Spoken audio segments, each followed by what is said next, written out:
ધરાવતો અને દેશને કરોડો રૂપિયાનું વિદેશી હુંડિયામણ આપતો ખારવા સમાજ માછીમારીના ધંધા સાથે જોડાયેલ છે। ખારવા સમાજના ઇષ્ટદેવ એવા કામનાથ મહાદેવ મંદિરે આવેલ પૌરાણિક દેવલમાં ખારવા સમાજના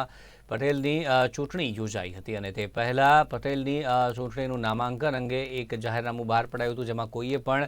જીતુભાઈ કુહાડા સામે ઉમેદવારી ન કરતા સર્વાનુમતે ખારવા સમાજના અધ્યક્ષો ચોવટિયા પંચ પટેલોની ઉપસ્થિતિમાં જીતુભાઈ કુહાડાને બિનહરીફ પટેલ તરીકે વરણી કરવામાં આવેલ છે। તો જીતુભાઈ કુહાડા આ સતત 20મી વખત ખારવા સમાજના પટેલ બન્યા છે। તેમજ હિન્દુ સમાજમાં ખારવા સમાજની વસ્તી સૌથી વધુ છે। ખારવા સમાજનો પટેલ જ વેરાવળ પાટણ સનાતન હિન્દુ સમાજનો પ્રમુખ બને છે। તેમજ ઉપ પટેલ તરીકે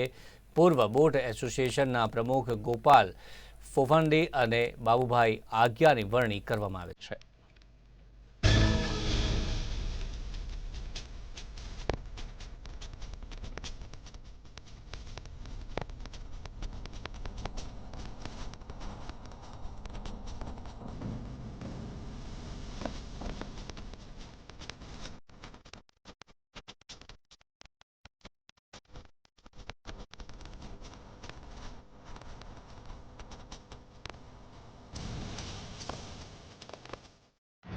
આજે વેરાવળ સમસ્ત ખારવા સમાજની પરંપરાગત જે વર્ષોની પરંપરા છે એ પ્રમાણે ઇલેક્શન હતું અને હું પટેલ તરીકે આજે 20મી વખત બિનહરીફ થયો છું અને આની પહેલાં પણ 20 વર્ષ પહેલાં 2 વર્ષ હું ઉપપ્રમુખ તરીકે હતો, એટલે ટોટલ 22 વર્ષથી હું સમાજની સેવા કરું છું અને મારી સાથે આખી ટીમ અને આજના મારા ઉપપ્રમુખ શ્રી બાબુભાઈ આગિયા અને ગોપાલભાઈ ફોફંડી અને જે ઉપપટેલ પણ રાખવા માટે જરૂરી હતા, કારણ કે વેરાવળનો વિસ્તાર ખારવા સમાજનો વધતો જાય છે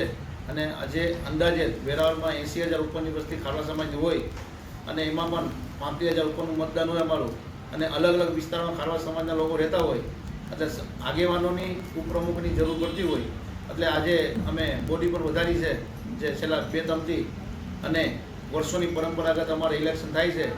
ને આજે આખા ખારવા સમાજમાં અને કામનાથ મંદિરના હોલમાં જે આ ઇલેક્શન થયા પછી અમે વીરભદ્ર મંદિર બાપાના વીરભદ્ર ગણપત બાપાના દર્શન કરી અને ખારવા સમાજની મંદિરે આજે મિટિંગ હતી અમારે પૂરું થયું છે અને અહીંયાથી અમે સમાજના બધા આગેવાનો અલગ અલગ પોતાના ઘરે જશું અને રોજ રૂટિન પ્રમાણે જે દર વર્ષની જેમ રૂટિન પ્રમાણે કન્ટિન્યુ જે કેસ ચલાવવાની સિસ્ટમ છે એ રૂટિન પ્રમાણે રહેશે અમારી।